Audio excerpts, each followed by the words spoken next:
going live, and you are looking live at Sold Out MetLife Stadium, where today the 16-0 and playoff-bound New York Giants are taking on the 0-16 Minnesota Vikings. And why are those Minnesota Vikings 0-16? Because they suck.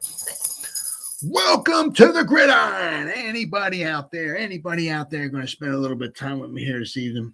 I thank you so much from the bottom of my heart. It means the world to me. It really does. Or anybody spends any time at all watching the replay of this, thank you so much. I greatly appreciate it. It means absolutely the world to me. I'm going to try to go about 30 minutes here tonight, shoot my mouth off. Usually goes a little bit longer than that.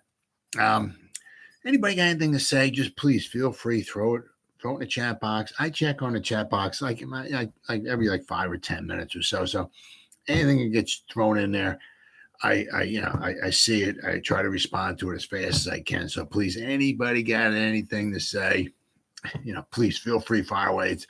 It makes it so. I love it so much nicer. It's, when you got somebody, a couple people in there, maybe talking, have a conversation with them and all and everything. It makes it so much better. I really enjoy it.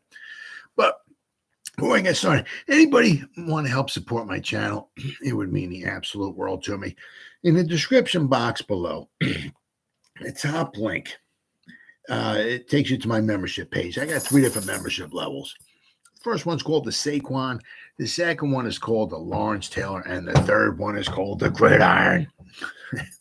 Each one has their own little different perks to them and everything. There's loyalty badges. Each loyalty badge is 8 different loyalty badges. Each loyalty badge is a different Giants helmet. And the older the helmet is, meaning the older the design is and everything, means the longer you've been a supporter of my channel. If you ever get back, I got eight of them. The last one, the 8th loyalty badge is a leather helmet. If you got a leather helmet next to your name, that means you've been a supporter of my channel for a long time. And then there's 4 emojis. Eventually, there will be a 5th emoji coming out. But right now, there's 4 of them. I had them made up on Fiverr. Every time I look at them, I get a kid. There's some funny stuff. But you can use them in the chat box. You can use them you're making a comment or whatever it is. So anybody wants to help support my channel, please, it would, once again, it would mean the absolute world to me. And if you're not subscribed to my channel, please go down, hit that subscribe button, hit the bell icon. That way, next time I go live or next time I put out a video, you'll be notified. Now, right now, it just changed. I'm up to 4,596. I was at 4,595 as I clicked on it, it moved up 1. So I'm almost at 4,600 subscribers. Absolutely amazing. My wildest dreams never thought I'd be coming up on almost 5,000 subscribers. Absolutely fantastic. So please feel free. Hit the bell icon and all that. And as I said, that way next time, I come out and put something out, you'll be notified. And it's free. It's free of charge. And then finally, in the description box below, okay, there's a couple of links, a couple of Facebook links. All right. The first one, okay, the top Facebook link, okay, what it is, it takes you to, there's a group page, okay. It's called, obviously enough, it's called the Gridiron. I know, very original, huh?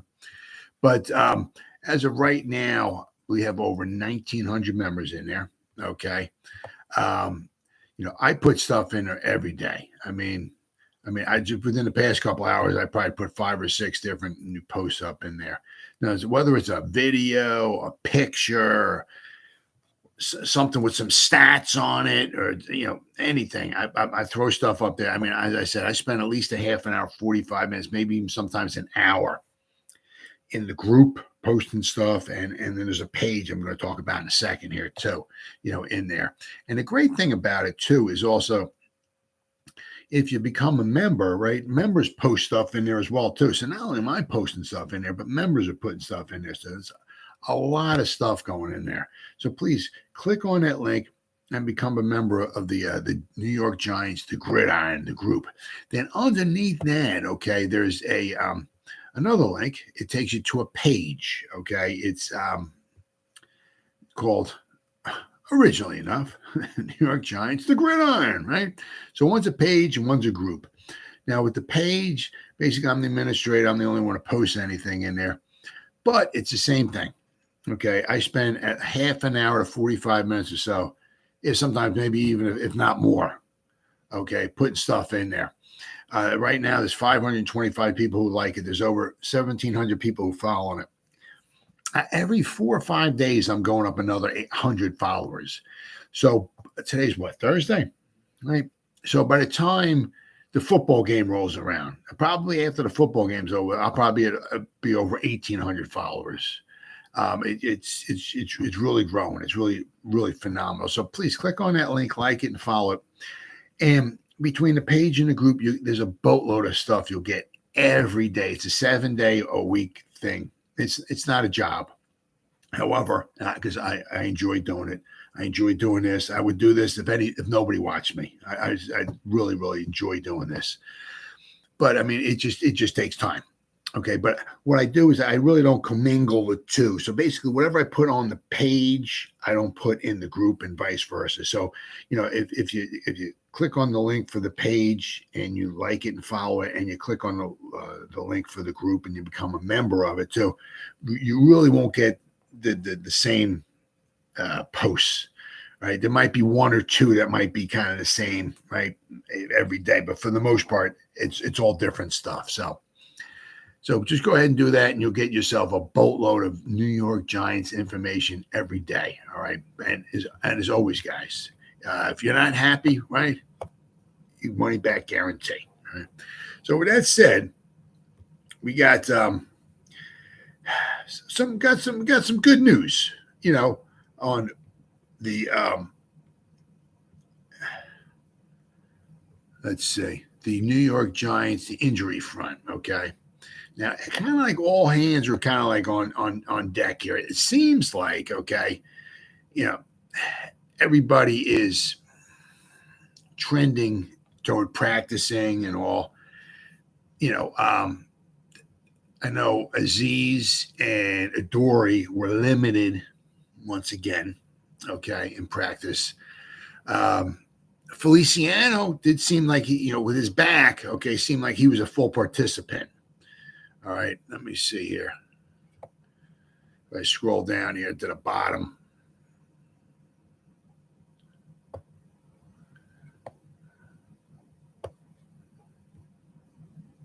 All right.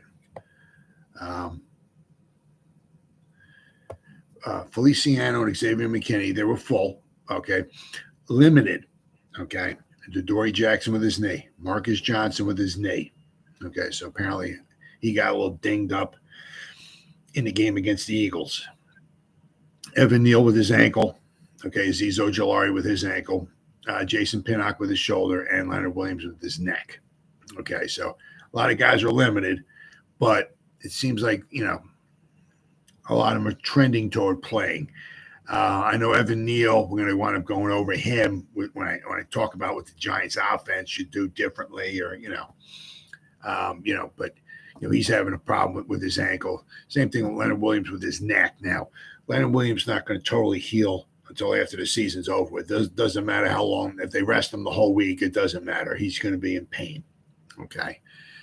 He was talking about maybe getting like some type of a neck brace. Let's see here.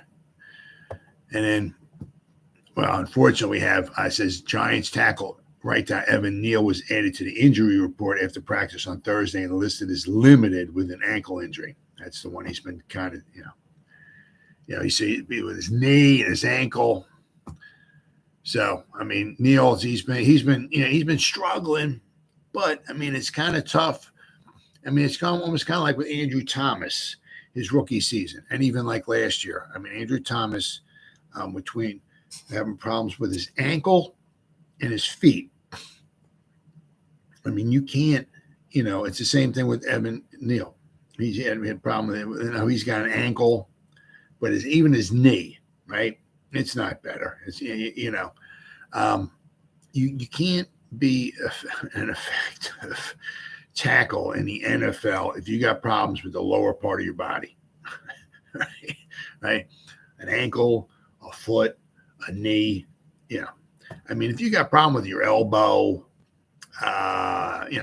whatever, you got a problem with your shoulder, you can still, I mean, you might have a hard time, maybe blocking a guy, but you need to be able to move. You need to, you got to be dancing. Okay. It's an art, right? You need to be able to move your feet. You got to be right. If you can't, and then the problem is like with an ankle or a foot or a knee, you need to be able to move. You got to be able to do it quickly.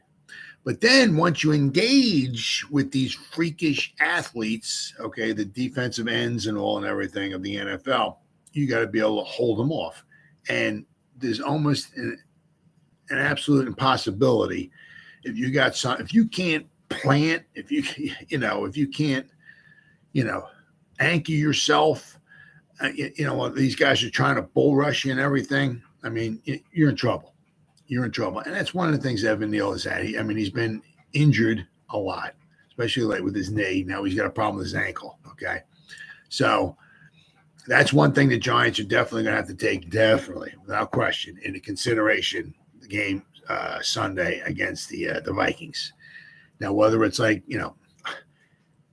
line up Nick Vannett on next to or Bellinger next to Neal, put Saquon, whatever. If Saquon goes out a pass pattern or something, he goes out toward Evan Neal's side or whatever, maybe does some chipping, whatever it winds up being, they're going to have to, at least it's not his blind, Daniel Jones's blind side. Okay. So at least if all hell's breaking loose on Evan Neal's side, at least Daniel Jones gets a chance to see it. Okay. It's not like with Andrew Thomas and it's his blind side. Okay. But they're going to have to take that into consideration and they're going to have to, help him out. We can't afford like a sack with a fumble with a Vikings recovery or what, so that's something that they're definitely gonna have to take into consideration without a doubt. That's one of those things that's going to be, it's like with Leonard Williams, it'll heal after the season's over with. So hopefully with any luck, knock on wood, Evan Neal would be healthy. Same thing with Leonard Williams and Azeez Ojulari and Adoree Jackson, right? Next year, right? I mean, they're all going to have to play in pain. I mean, if you played any snaps at all, pretty much you're playing in some type of pain, regardless. All right. It's a tough business. Okay. You see the guys on the TV and the uniforms and all that, but you can rest assured that probably 90% of them are playing with some type of pain. And, that one of the reasons why obviously they get paid so well. Right. And not only talk about that, but the tragic that happened, accident that happened, DeMar Hamlin, with Buffalo and Cincinnati, that game. I mean, guys are also putting their lives on the line as well too. So that's why these guys get paid as well as they do. Okay, but a lot of these injuries ain't healing up. As I said, you could rest after this game. You can rest Leonard Williams for the next week if we wind up winning. Say we take on the Eagles in round 2, he's not going to be 100%. Same thing with Evan. A lot of these guys are not going to be 100%. So knock on wood, hopefully Evan Neal gets, after the season's over with, whatever that is, whether it's this Sunday, the following week, or maybe after the Super Bowl, right? Hopefully they'll come back and they'll be good to go. But Evan Neal's, he's going to be a problem. I mean, he's something the Giants are definitely going to have to address, all right? But at least we're kind of getting back our Feliciano, okay, he was not limited, so that's good. Okay, so now we can maybe have Feliciano. We'll have Gates and maybe Bredesen, the left guard combo. I'll take number 2, the left guard combo. Would you like to supersize that, please? Sure. Give me a Bredesen and a Gates with that, please. Thank you very much. So we'll have Thomas. Hopefully we'll have Bredesen and Gates. Feliciano. We'll have Glowinski, who's been doing very well. Very, very well. Okay. And then we'll have Evan Neal. And that's something that I'm not telling them anything.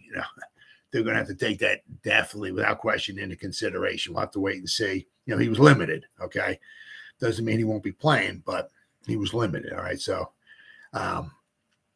it says, in addition to Neal, receiver Marcus Johnson with his knee was also added to the injury report as a limited practice participant. Now, as I say, it could be, they're limiting them because they're a little dinged up, and it's like, give these freaking guys a couple days off. Whatever. Give you Thursday, Friday, Saturday, and then the end, 4:30 on Sunday. So more than half a Sunday, right? So, that's a possibility as well. And it says defensive tackle Leonard Williams also spoke extensively about the neck injury that has been bothering him since the team's Thanksgiving Day game against the Cowboys. He described the injury as a stinger and said it will not get better until he has extended rest. So after the season's over, freaking man deserves a break. Man deserves a playoff game, so he's in one, okay? But the man deserves some rest, and he's going to get some rest, okay, after the season's over with. Hopefully, any luck, the Giants can work out with a little extended deal, extend his contract. Because next year's his final season.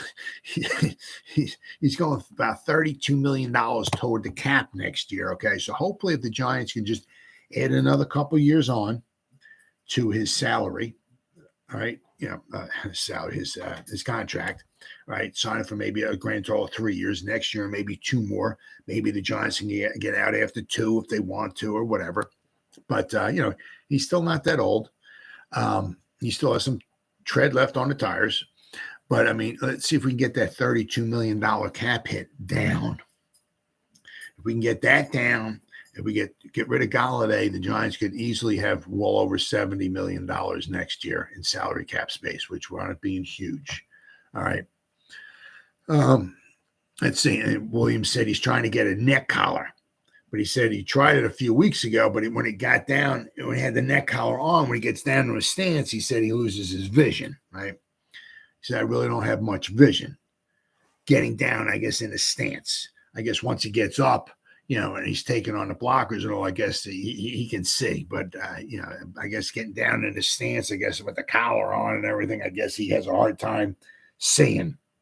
So that's not very good. He said, I think I need something when I'm getting a hard double team or shedding off a block to make a tackle. That's when I'm really getting that jerk in my neck. And it kind of happens. I feel like I have to find something because it's happening a lot. And he's talking about like the stinger that he gets, right? By having means getting a burning sensation in his shoulder and his neck. Guy's playing through a lot of bull crap. I'll tell you, he was asked what it would take for him to be out his first career playoff game in his 8th season in the league. And he said, what would it take? And he said, and he laughed. He said, well, what would it take for him to miss the game? He's like, I don't know, maybe missing a leg or something like that. So, he's going to play. The problem is that, he won't be at 100%. And, he could be in there for a quarter, and he might have to come out for the rest of the game. He might be in there for a first series or 2. He might have to miss the whole rest of the first half. He might maybe play in the third quarter. You don't know. You have no idea how many snaps you're going to get from him. He's going to play. Okay, you don't know exactly how effective he's going to be. But because if he was at 100% like he normally is, and Sexy Dexter was 100%, boy, that would be a formidable twosome right there. But it is what it is. Let's see. Said we got Adoree Jackson was limited with his knee. Some people were talking to Xavier McKinney, and they were talking about something, brought Adoree Jackson up, and Xavier's like, no, he's playing. So, according to Xavier McKinney, Adoree Jackson's going to play. And I said, now, I'm not sure if they, if they're limiting him because they want to give him as much rest as humanly possible or what. But it would be nice to see him at least go, have full participant somewhere along the line. But there's no holding back. It'd be a shame if he injured his leg, was at week 11 against the Lions, and he can't possibly come back the rest of the season. Man, that would be horrible. Absolutely horrible. We're at week 19 now. It's been 2 months, right? I mean, but so we got Azeez Ojulari. He was limited with his ankle, right? Jason Pinnock with his shoulder and Leonard Williams with his neck. Now, I mean, being limited, as I said, it could mean obviously a couple things. I mean, obviously, limiting these guys so that so that I don't know, so they're taking it easy on them. So that, as I said, they still got 3. By 4:00 on Thursday, there's still 3 days to the game. So I mean, 3 days of nice, somewhat rest could be quite helpful to a lot of these guys, especially what they've gone through. So we'll have to wait and see. But it's really trending a lot. I mean, what I'm hearing so far, reading, hearing, listening to YouTube podcasts and all that stuff and everything, they're really trending a lot. That like everybody might be all hands on deck, right? As I said, now how effective is if Adoree Jackson plays? How effective is he going to be? He hasn't played a snap in 2 months. He's got a problem with his knee, right? Azeez Ojulari, how effective is he going to be? Right, Evan Neal probably play, but he probably, he's been with his knee. He's had a problem. That thing hasn't healed up, and it's not going to heal up until the season's over with. Right now, he probably has a problem with his ankle. So that's something that leads me to my next point. Okay, what the Giants going to do?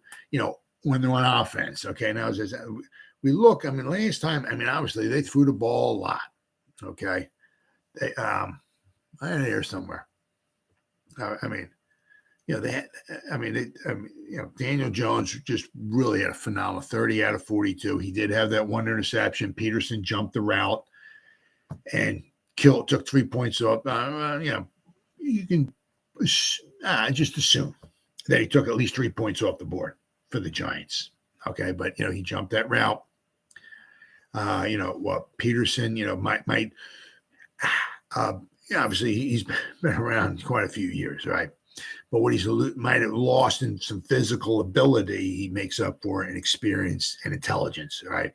But, okay, the Giants can also learn from that too, knowing that Peterson likes to jump routes. Because the Giants are going to go back and look, this is what we did, okay? And just because Daniel Jones threw the ball 2 times last time, does not mean he's going to throw the ball 42 times this time.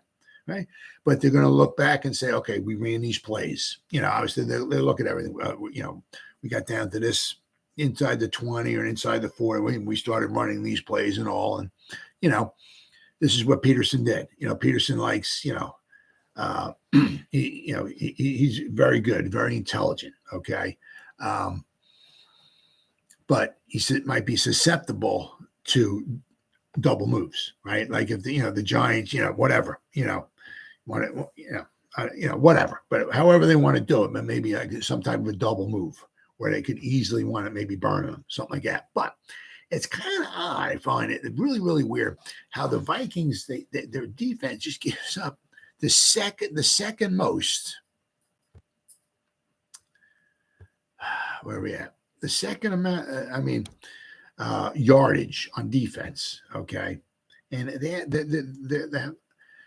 their safeties and their cornerbacks have some relatively very decent coverage grades. Now, one of the reasons, I mean, you got to start looking at, it is what it is. But I mean, you're looking at the defenses. I just went to the top 11 defenses. Okay, as far as yards given up. All right, and it's just one of those things. I mean, why the Giants, did decent this year. There's many things, okay, but one of the things, the road's an easier type of schedule. Okay, now if we go to the top 11 teams as far as yards given up on defense, and then you can actually, the Giants are in there. All right, as far as yards, amount of yards given up, the Giants give up almost 6,100 yards this year. They're the 8th worst team overall. So if you go the top 11 teams, the Giants are in there. So you take the Giants out, right? So then basically the top 10 teams in there, all right? You got Carolina, Tennessee, Jacksonville, Seattle, Chicago, the Texans, the Vikings, and the Lions. 8. And I said the Giants are in there too, right? But so you obviously you can't take them into account. But I mean, there's only two other teams in the top 11. Okay, that the Giants. It was either the top 11 teams. The other three teams are the Giants, the Falcons, and the Raiders. Okay, but every other team, 8 of the top 11 teams, the Giants have faced this year, defensive wise, as far as teams that have given up the most amount of yards. All right, one of the reasons I said, let's say. All right, we beat the Panthers, right? We beat the Titans. We beat the Jaguars. We lost to the Seahawks, right? We beat the Bears. We beat the Texans. We lost to the Vikings and the Lions. So we're 5-3 against those teams. Now, we certainly could have beaten the Vikings, right? The reason why we lost to the Lions, the Vikings, and the Seahawks, all right, mistakes, right? Richie James fumbled 2 punt returns against the Seahawks, okay? We had a punt blocked and we had a fumble. We lost a fumble and an interception against Minnesota, and against the against the Lions, we had at least 2 interceptions. I'm not sure if we lost any fumbles or not, but turnovers against those teams. So one of the things that the Giants need to do, obviously, is clean up the turnover department, and it certainly wouldn't hurt either if the Giants were to get a couple interceptions. Now, Kirk Cousins has thrown 14 interceptions this season. Okay. So Daniel Jones, right, is way down there. All right. He's only thrown 5, right? Tyrod Taylor has 1. So he has 6. Okay. So we've thrown 6 interceptions all season. Okay. But, Kirk Cousins has thrown some interceptions. All right. As I said, it would be nice. I mean, he's going to throw you a couple. The thing is, when the opportunity strikes, you got to capitalize. Like a lot of defensive players in the past, I've heard this, I don't know how many times, they say or said, Eli, he's going to throw you a couple, right? You have to be able to catch him, right? That's something the Giants, well, they did and they didn't do. They did one, I can't remember who, one, we had an interception, okay, against Kirk Cousins. It's called back because of a defensive penalty, pass interference or defensive holding, something like one of those two, right? So we had an interception, got called back. Then there was another one. We had an interception and the ball, I think it hit the ground. I think they reviewed it. First, I think it was called an interception. Then they reviewed it and the ball, I think, hit the ground, barely hit the ground, and they overturned it. And then, of course, just shortly after that, the Vikings scored a touchdown. But Kirk Cousins, all right, especially if we can get some pressure on him. Okay, now I'm going defensive wise, yeah. But so I'm going to talk more about that tomorrow. But Kirk Cousins is going to throw you a couple, especially if you get pressure on him. We have to capitalize. We have to intercept the ball when he throws them to us. So important, so important. But anyway, going back to the Giants, what the Giants can't do is obviously beat themselves. Now, as I said, they had the Bellinger fumble, right? That cost them 3 points.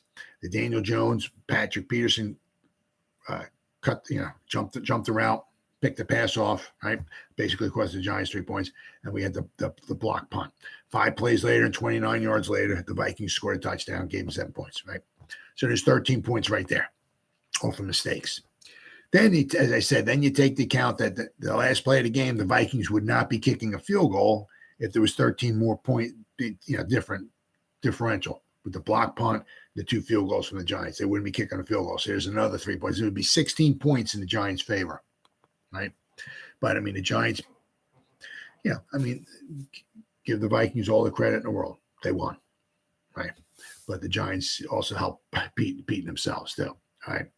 Now, the one thing the Giants didn't do a lot, was running the ball, okay? Now, they ran the ball. Well, when they did run the ball, they ran the ball reasonably well, but they only ran the ball 21 times, okay? But they got 126 yards. They averaged 6 yards a carry, all right?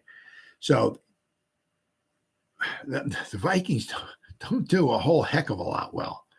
I mean, let's see, passing yards. I mean, their defense is, they've given up the second most. I mean, the Titans are number 1, the Vikings are number 2, and the Lions are number 3 as far as defensive passing yards given up. The Vikings have given up 4,515. They've given up 23 touchdown passes, which is certainly not horrible, Okay, that's not horrible. But they've also gotten 15 interceptions too. So they're very, opportunistic, shall we say? Okay, and one of those interceptions came against Daniel Jones. But they've given up a lot of passing yards, and also the same thing with rushing yards too. Let's see here. Rushing yards. I mean, they're not way down at the bottom. Where are they? They're number 13. Okay, they've given up almost 2,100 yards rushing. They've given up 4.5 yards a carry. Okay, they've given up 18 rushing touchdowns and 23 passing touchdowns. They've given up 41 touchdowns. So they give up a lot. I mean, I said they've given up a lot of yards. I mean, they've given up the second most amount of yards. They've given up 6,608 yards. Give 5.9 yards a play. So basically every play they're giving up almost 6 yards a play. All right.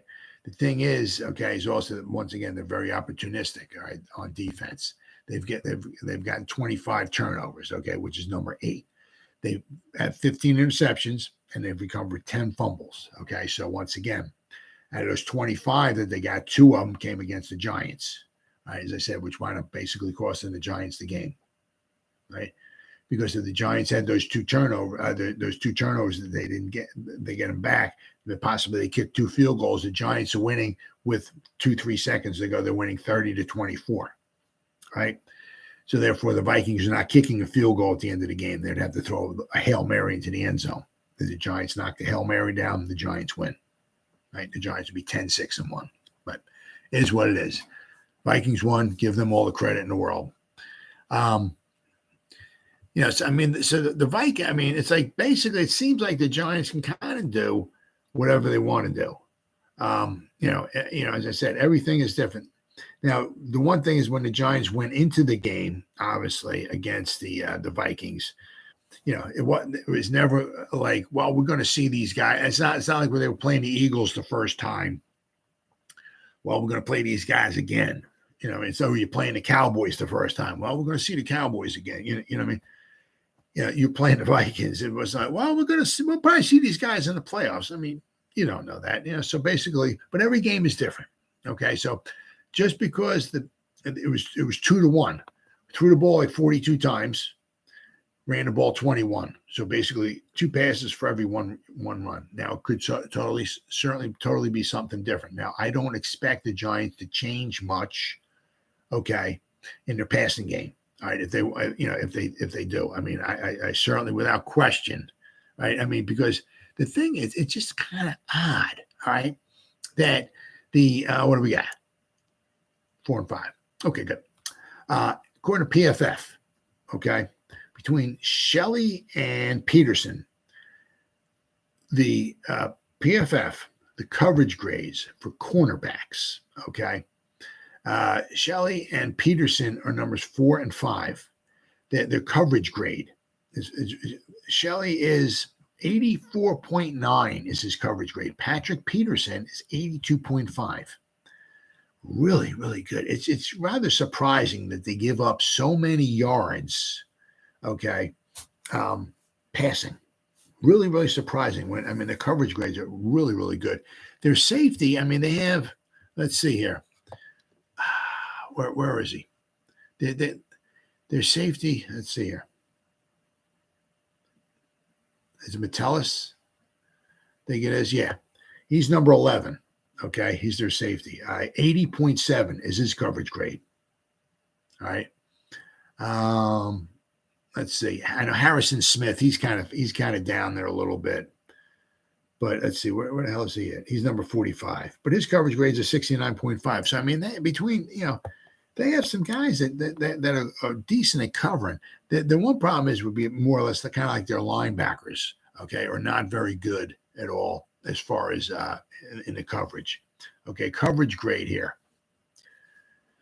Let's see, their linebackers. Okay, Eric Kendricks, his coverage grade is a 46.4.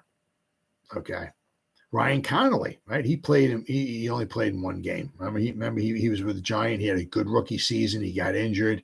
And then Judge just wound up letting him go. But anyway, he's only played 16 snaps, for them, but Jordan Hicks, all right, his coverage grade is a 50.4. So their linebackers do seem to be a little bit on the weak side, okay, as far as being in the coverage grade. Let's see. Asamoah, he's a linebacker, but he hasn't played that many snaps for him now. Okay, but I mean, Shelley and Peterson, Metellus, right? Even Theo Jackson, he hasn't played much for him as far as a safety. I mean, he has his coverage grade is 79.3.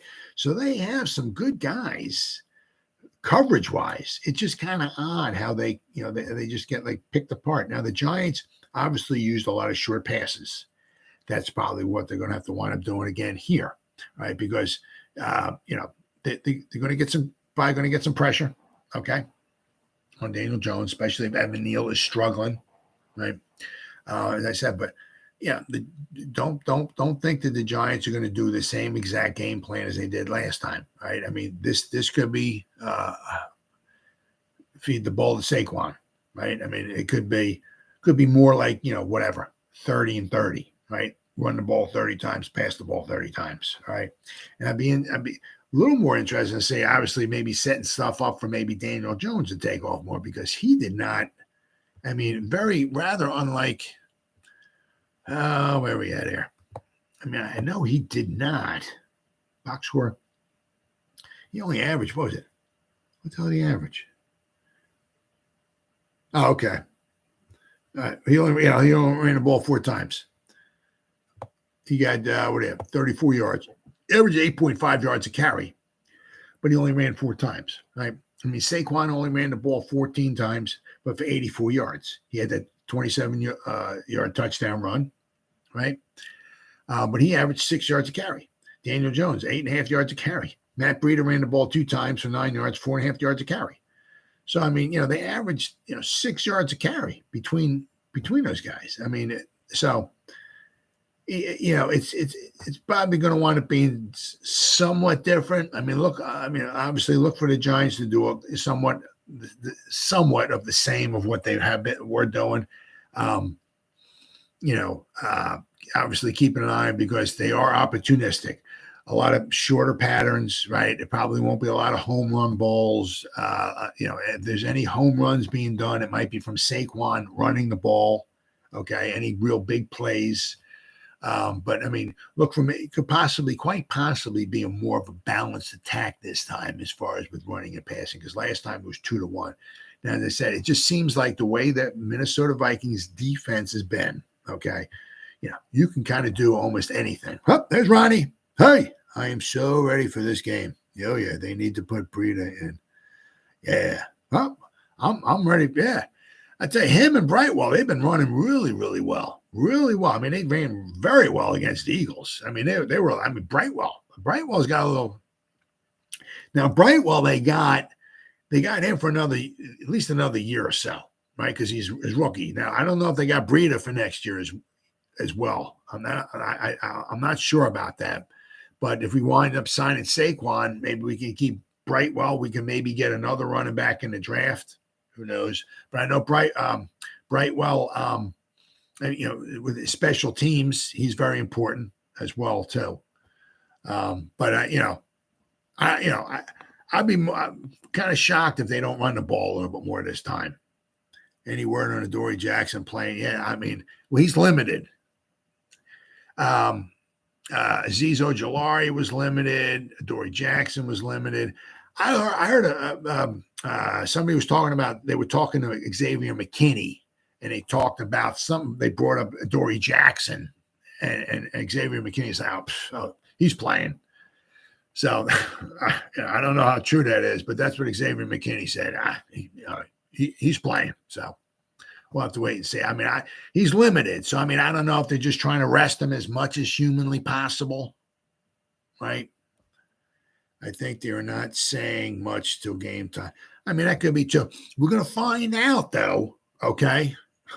Because tomorrow they have to put the injury report in, right, for Friday. Basically, it's always Friday. So we'll find out tomorrow, okay? I mean, those guys could be – it'd be interesting to see if they got him doubtful or questionable. Because if they're doubtful, I mean, that's a real good sign. There's a good chance they're not playing. If they're questionable, then there's a good chance they will be playing. Now, I know Leonard Williams, he's got a problem. His neck's not going to heal up until after the season's over with. But, he's going to be playing, right? As I said, the same thing with Azeez Ojulari with his ankle, right? He's limited, so maybe they're just trying to rest him up as much as humanly possible. Evan Neal, he's got a problem with his ankle. So he's been struggling quite a bit anyway because, with his knee. So apparently he's got a problem with his ankle now. They said they can take care of Leo offseason. Yeah, I mean, what I keep reading is that he ain't going to heal up until what I was reading just tonight is that he needs extended rest. So once the season's over with, whether it's this weekend, the following weekend, or maybe after the Super Bowl, maybe, right?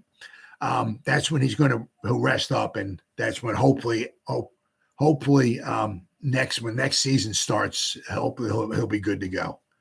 Because he got that stinger against the Cowboys on Thanksgiving, so he hasn't been the same ever since. It's been a shame.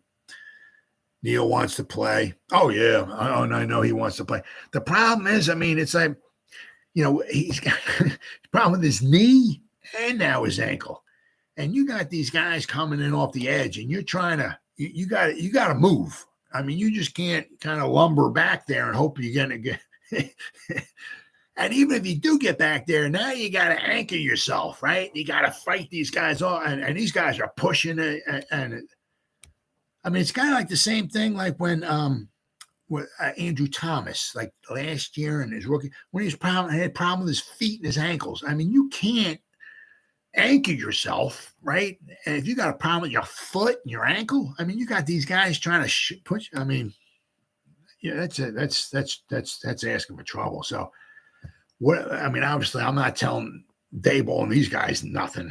Lord knows that. I mean, they know what's going on. I mean, they'll put like maybe Vinette next to Neal, right? Or maybe Bellinger or something like that. Or maybe they'll have Saquon maybe run some routes out that way or whatever and do some chipping, right? Hit the edge, hit the guy on the edge, help a little something before Saquon runs out on his route or something like that.